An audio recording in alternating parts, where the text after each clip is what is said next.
Well, thanks, Stacey. Welcome back to the Bridget Mabandla Justice College. It's day 64 of the Madlanga Commission, and a harrowing testimony we've heard over these 64 days in terms of what has been happening within the South African Police Services, and it's quite interesting. We are, of course, in phase 2 of these proceedings, and currently giving his testimony is Lieutenant General Shadrack Sibiya, who's, of course, the suspended National Deputy Police Commissioner. Kenny Mapanga is here with me. We're joined now by Professor Kholofelo Rakubu, who is a criminologist and acting assistant dean research at the Tshwane University of Technology. Always good to have you. Welcome back, Prof. Now, just getting straight into it, what did you make so far of General Sibiya's testimony? An interesting testimony, if I were to say so, much anticipated, looking into how he delayed coming here. It's interesting because, remember, he started there by ad hoc committee where he looked very confident because at that time there was no much there was not much said about his involvement. He could still distance himself extensively so. But subsequent to that, this commission made it possible that there will be witnesses that will lay a particular ground, paint a particular picture. Then him coming here is a totally different witness to the witness we experience or we saw there by the ad hoc. But then he's interesting because he comes in with what? A very self-centered witness looking into the magnitude of the allegation, coming with limited substantiation, which is strange because his profession should remind him of the verifiable evidence that is required. So he comes in with a narrative, but then with what we call you scratch my back, I scratch yours strategy. Because looking at the evidence on the table, there's not much that he could utilize to even take us anywhere. Do you even remember anything different that he brought to refute or to distance or to justify his stances or decision? I don't have anything on the table. I don't have anything new. Only you scratch your back, I scratch yours because of the Sintumule issue. That was the only punch that he could bring, which is strange. But then it talks to what other witnesses have already laid, or the kind of foundation that we have. What is it that he's bringing that is new? There is nothing. How is he going to corroborate?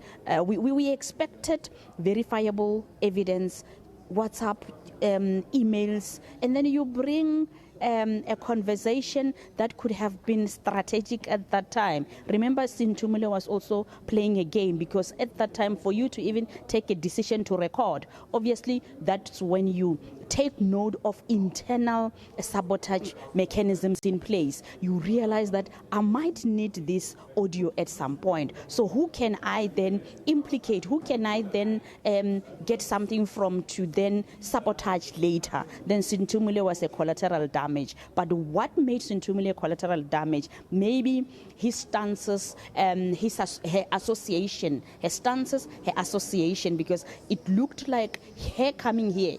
She painted a different picture, and now it is very complex to even determine or credibility of her testimony. I mean, General Sintumule.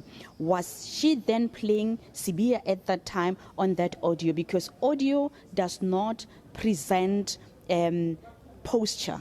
It can be selective, right? And for Sibiya to then utilize it, that can also be contested with regard to what you chose, selective sharing, if I were to put it like that. But then it also requires to be authenticated, to be verified. But imagine a general coming in for us to verify only one audio.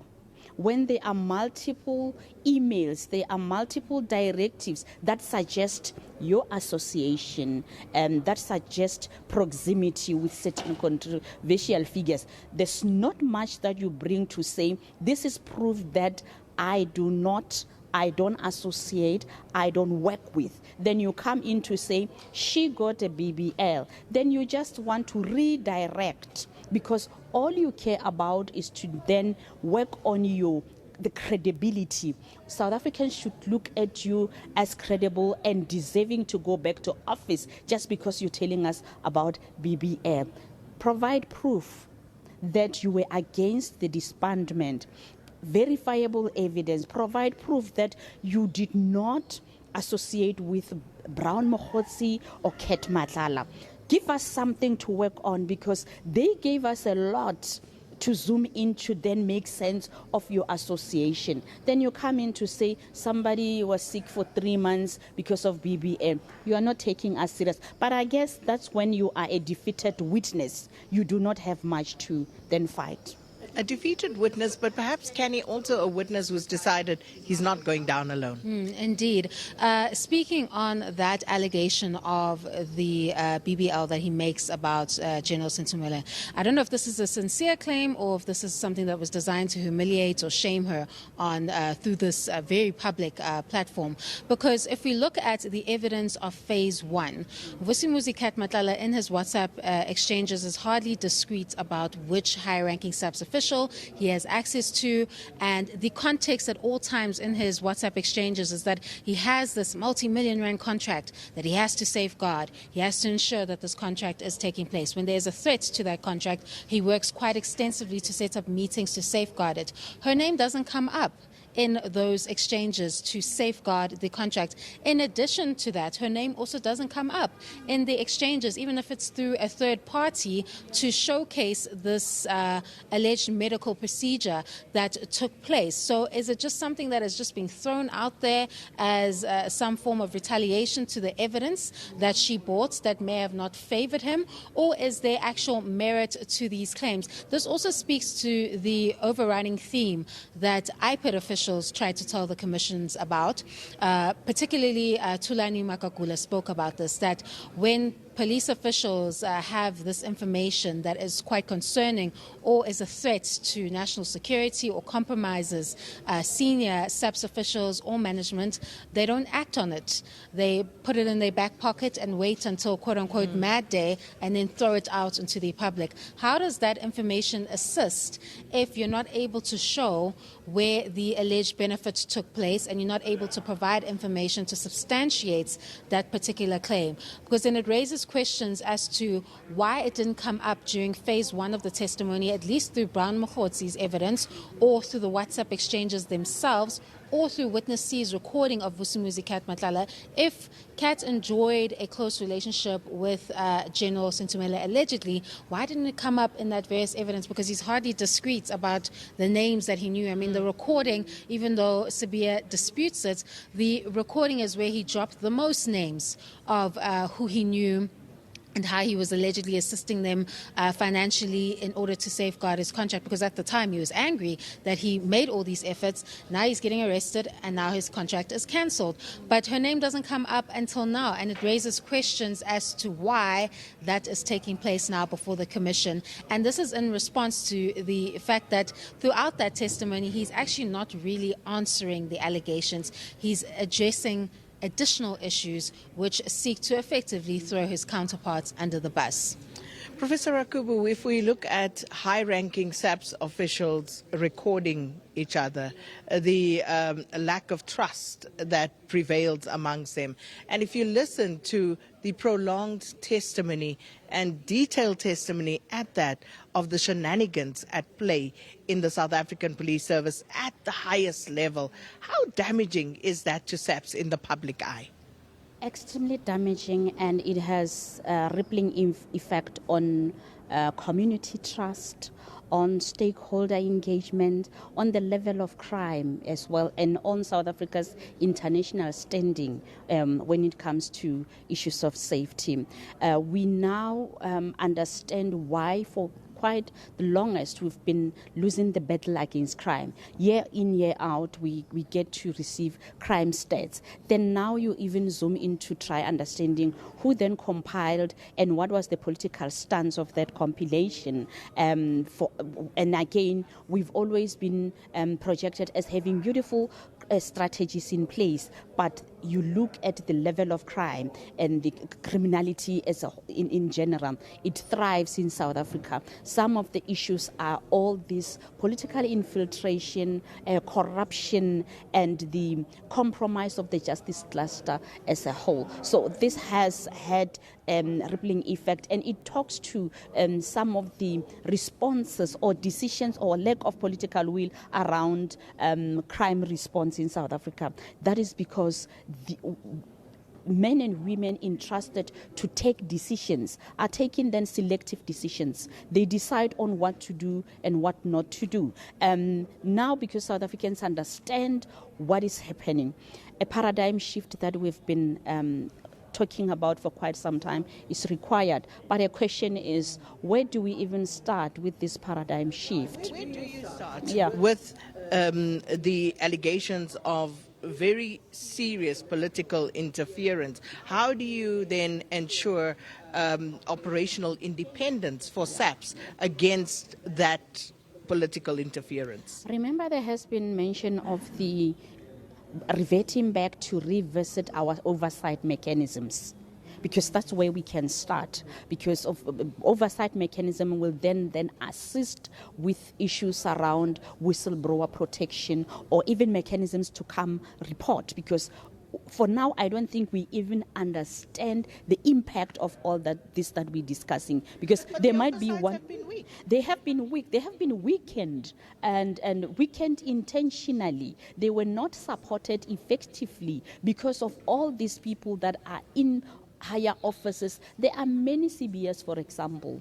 There are many rotten apples, right? But then how do you expect those rotten apples in power to then strengthen or support oversight bodies? They are going to make sure that those oversight bodies are weakened. But even at the political level, Kenny, the oversight is weak because a lot of these allegations are not new. What we are hearing is granular detail about what has been going on. But much of this we have heard before. We've heard for decades. And what has happened, even at political oversight level? Indeed, and these are not unique to just the institution that is the South African Police Services. We've dealt with the running theme of alleged political interference across all structures within the criminal justice system. I mean, you have a TRC inquiry right now going back to the early 90s to look at what was the alleged political interference that stopped or allegedly stopped those prosecutions following the TRC into those apartheid-era crimes. I mean, you have these allegations floating or hanging throughout these various institutions. NPA has succumbed, I think, to those allegations the most, and it's still quite a strong concern, if you could put it that way, in the National Prosecuting Authority, where you want these institutions to be independent, but there is always this dark cloud of alleged political interference just because of the way that the structure is designed and the way that politics plays a role and shapes and forms these particular institutions. So it's more about looking at the structure when you do these reforms than the individuals themselves, because you will always get these kinds of individuals that come into these institutions, but it's about creating institutions that can withstand that kind of political pressure, if you could put it that way, or those types of individuals in order for those institutions in the criminal justice system to thrive. Just under a minute, Prof. We keep talking about the reset that is needed, but where? How do you start, given the level of, infiltration, the rot that we are hearing being testified to? She mentioned of a structure that will be able to then self-sustain or even be able to withhold or even push back should there be any attempt to then collapse that structure. And where do we even begin? Can we utilize what we have at the moment to work on that structure? The answer is no, because whoever is going to come in with that structure in place is going to make sure there will be certain nuances, mechanisms, strategies that is going to collapse that structure or weaken that structure. So we need something that will then start afresh and that can then be self-sustained, that can be able to push back, that can politically refrain, because now with all these experiences, we understand where we got it wrong. The politics will always be there, but then create a structure that will have in mind all the challenges that politics brought on the table. I tell you what, Professor Kholofelo Rakubu, I'd love for you to go and do some homework to look at what could possibly be populated in that structure. What could it look like? Who would be the possible people in the system right now that could be utilized, and whether new people should come in? But homework. Professor Kholofelo Rakubu as well as Kenny Mapanga, thank you so much. It's back to you in studio, Leanne. It's 8 o'clock.